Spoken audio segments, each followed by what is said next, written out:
Ever walked into a situation so surreal, so over-the-top insane, that your brain stalls trying to make sense of it? That's exactly what happened when our HOA president screamed, "She's dangerous! Take her down!" right before her rent-a-cop aimed a loaded weapon at my wife in our own backyard. And the reason? Some red roses in a punching bag. That's not a joke. That's literally what set it off. See, in our neighborhood, the HOA actually has its own private security team. Yeah, you heard that right. And according to them, my wife's early morning workout was some kind of threat to the community. They thought they were just dealing with another quiet, compliant suburban couple. What they didn't realize was a woman in yoga pants they were pointing had worn a very different kind of uniform. And what unfolded next had the real police officers standing at attention, not slapping on cuffs. But let's rewind, because how we even got to the point of the gun being drawn over landscaping, that starts with moving day. It was supposed to be the dream.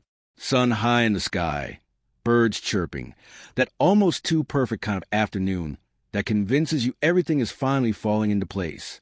My wife Maya stood in our new driveway, scanning the angles and corners of property like she was casing a target in a war zone.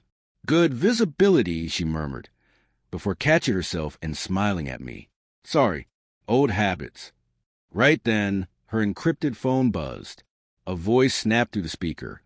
"Recovery status? Green. Medical leave. Check in 30, she answered.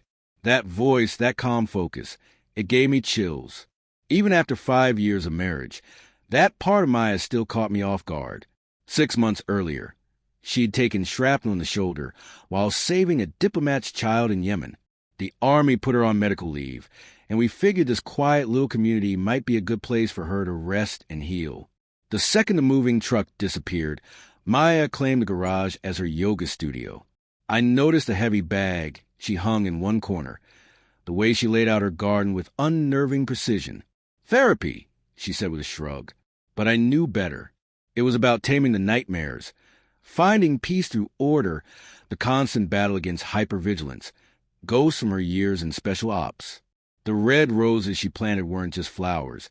They were her symbol of resilience, that something beautiful could still grow from a place soaked in violence. Everything was fine for about 36 hours. Then I met Penelope. She arrived at 7 a.m. sharp, measuring tape in one hand, clipboard in the other, silver hair locked into a helmet-like bob you could bounce a coin off of. Her HOA president vest gleamed like a sheriff's badge. "Welcome to the neighborhood," she said with a smile that could curdle paint. First thing she did was measure our mailbox. "Half an inch too tall," she declared. "Violation of Code 17-3B. I laughed. She didn't. "Chaos starts with half an inch," she snapped.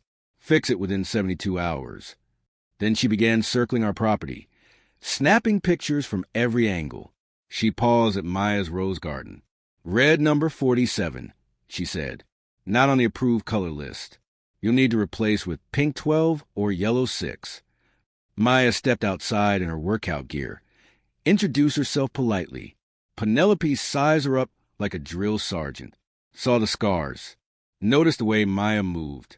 "Did you get our welcome packet?" she asked. "We did. 47 pages of bylaws. Approved paint colors. Lawn heights measured weekly. Acceptable seed types for bird feeders." I got lost somewhere around page 15, trying to memorize legal doormat dimensions.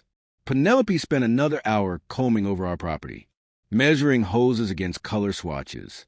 It was surreal. When she finally left, our neighbor Frank wandered over. He looked like life had already beaten him into submission. "Did she measure your grass?" "Every blade," I said. "Every week." 5 years, he muttered. "She's particular about your house."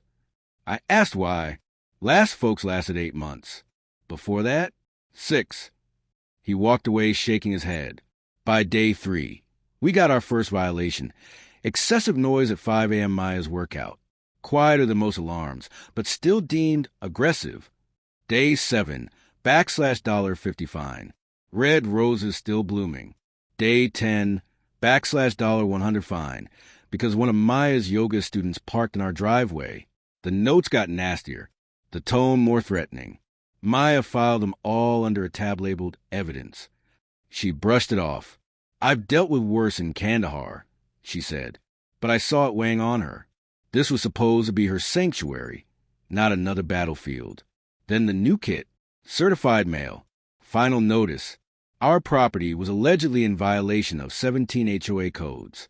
Fix them or sell within 30 days. Face foreclosure. Maya read the letter, folded it with military precision, and I knew Penelope had just crossed a line she couldn't walk back from. At the next HOA meeting, I arrived in a sharp suit, hoping for some kind of resolution.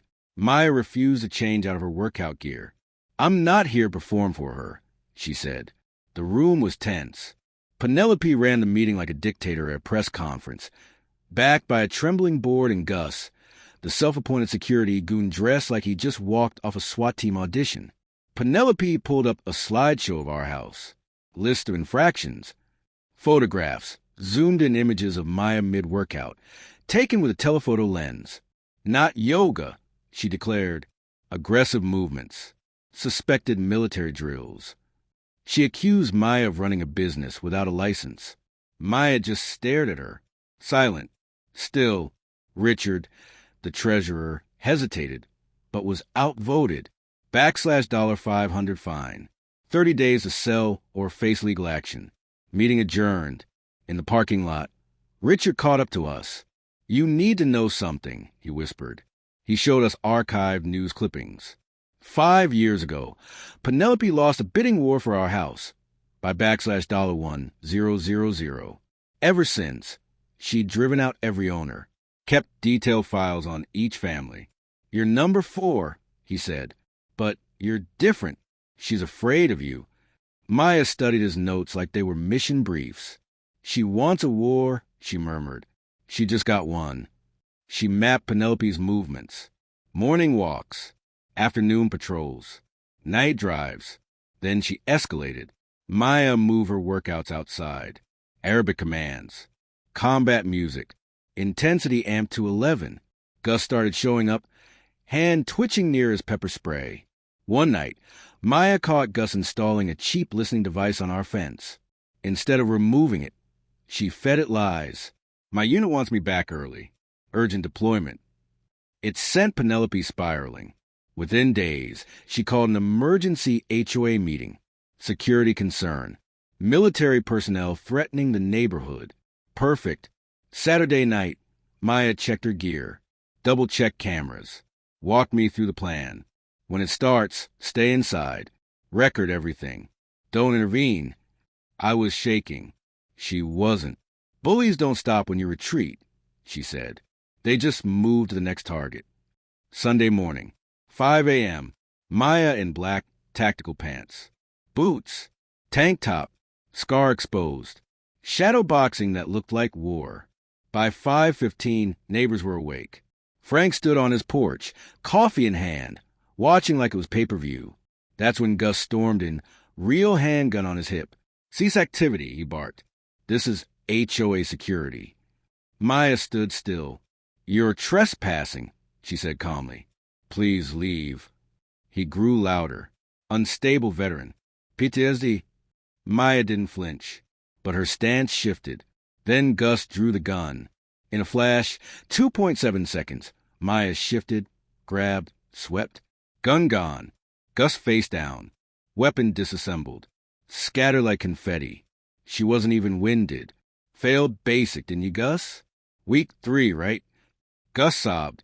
How did you?" "Pick on someone your own size next time," she replied. I went easy. Cops rolled in fast. Sirens. Lights. The chief, ex-military, reviewed the footage. He arrested Gus. Trespassing. Assault. Brandishing a deadly weapon. 6 neighbors vouched for Maya. The chief leaned in. "Where'd you serve?" "Still serving," Maya replied. By noon, the video had gone viral. #hashtag Guard versus Delta Force trended worldwide. Comments exploded. "Yoga teachers are terrifying." That's not just military, that's Tier 1. 2 weeks of peace followed. Penelope in hiding.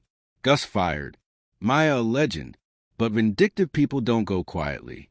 Next came a certified letter, Department of Defense. Security clearance, suspended. Allegations, unstable conduct, assault. Penelope had doctored the footage. Cut out Gus drawing the weapon. Maya was devastated. She drafted her resignation. I ripped it up. You don't quit. We fight, but my way. I called Richard, a lawyer friend. Every family Penelope had targeted. By morning, we had a class action.